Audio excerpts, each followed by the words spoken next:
Captain Thomas Reed stared at the summons on his display with disbelief. After 20 years of service to the Terran Defense Force, he was being called to testify before the Galactic Council, a rare honor or perhaps punishment, depending on how one viewed interstellar politics. Approaching Nexus Station, announced the ship's AI. Docking procedures initiated. The massive space station hung like a glittering diamond against the void, home to the Galactic Council and representatives of over 300 species. Thomas straightened his uniform and prepared for what would likely be the most important testimony of his career.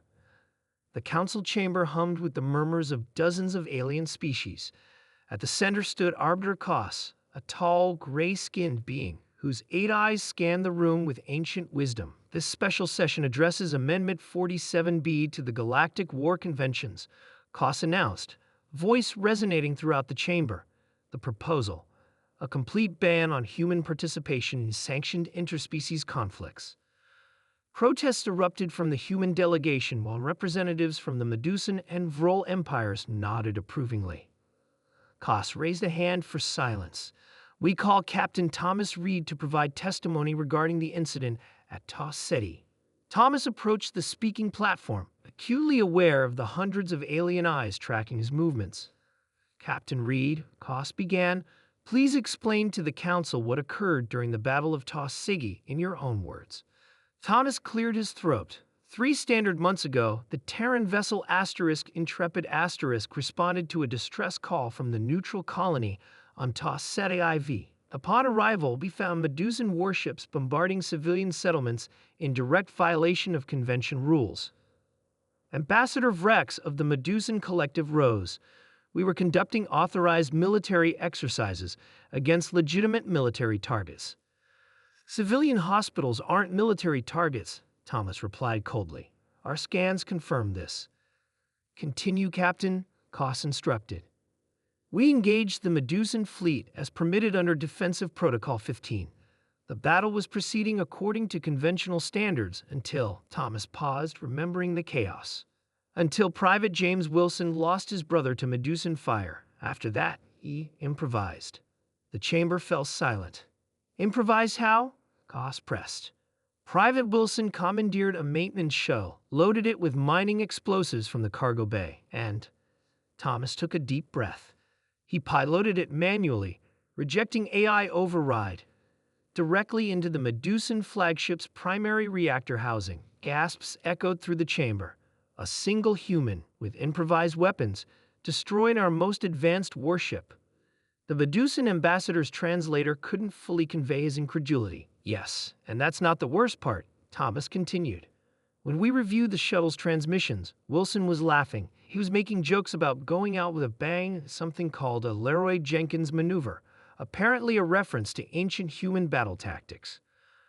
A reptilian counselor leaned forward. You mean to tell us this human sacrificed himself, joyfully? Not exactly joyfully, counselor, but with a certain grim satisfaction. The council erupted in concerned chatter. Ambassador Lin, a bulbous aquatic being, rose to speak.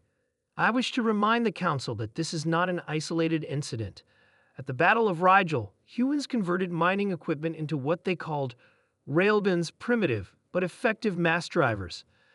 At Procyon, they reprogrammed maintenance drones into autonomous combat units in under 6 hours, a direct violation of AI warfare restrictions. Thomas winced. Those incidents were supposed to be classified. Kos silenced the room once more. Captain Reed, in your assessment, why do humans approach warfare so unconventionally? Thomas considered his answer carefully. Humans evolved on a high-gravity, high-radiation death world with thousands of apex predators and extreme climate variations.